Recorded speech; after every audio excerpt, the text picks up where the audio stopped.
کرنے کا ذریعہ اور سادھن بنے گا۔ امام بخاری رحمۃ اللہ علیہ نے اور امام مسلم رحمۃ اللہ علیہ نے ابو سعید خدری رضی اللہ عنہ سے مروی ایک روایت کو ذکر کیا ہے۔ اللہ کے رسول اکرم صلی اللہ علیہ وسلم نے فرمایا، اللہ کے رسول اکرم نے ایک دن صحابہ کرام سے عرض کیا کہ یہ دنیا بڑی شیریں ہے، بڑا میٹھا ہے، بہت ہری بھری ہے یہ دنیا۔ فمن یاخذ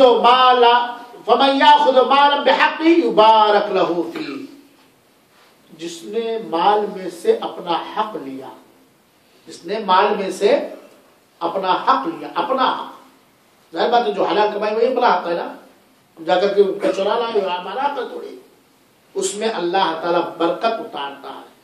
اور جو آدمی ناحق کسی کے مال لیا، جو آدمی ناحق کسی کا مال لیا، تو اس کی مثال ایسے ہی جیسے کہ کھاتے چلے جاؤ پیٹ بھرتا ہے، جیسے کہ کھاتے چلے جاؤ آسودگی۔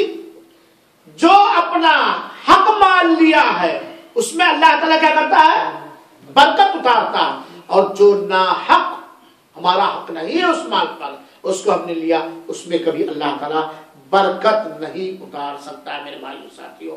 اور شاید وقت ہو چکا ہے، لہذا میرے بھائیوں ساتھیوں برکت کے ان اسباب پر ہم غور و فکر کریں، ہم متقی بنیں، ہم اللہ تعالیٰ سے دعا کریں برکت کے لیے، ہم اللہ کی راہ میں خرچ کریں، ہم کمائی کریں، کمائی کے لیے صبح تڑکے نکلیں اور اسی طریقے سے حلال کمانے کی کوشش کریں، اور اپنی تجارت میں، اپنے معاملات میں، اپنے لین دین میں سچائی برتیں۔ ہم کوئی کام کرنے سے پہلے برکت کے لیے استخارہ کریں۔ اسی طریقے سے میرے بھائیوں ہم فقراء اور مساکین سے جڑے رہیں، ان سے محبت کریں، ان کی ضرورت کو پوری کرنے کی کوشش کریں۔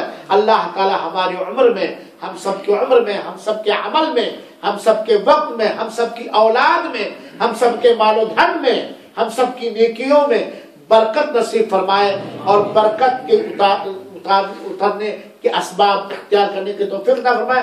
اللہ تعالیٰ بے برکتی سے محفوظ رکھے، اللہ تعالیٰ بے برکتی سے محفوظ رکھے، اللہ تعالیٰ بے برکتی سے محفوظ رکھے۔ آمین وصلی اللہ وسلم علی نبینا محمد صلی اللہ علیہ وسلم، وآخر دعوانا ان الحمد للہ رب العالمین، والسلام علیکم ورحمۃ اللہ وبرکاتہ۔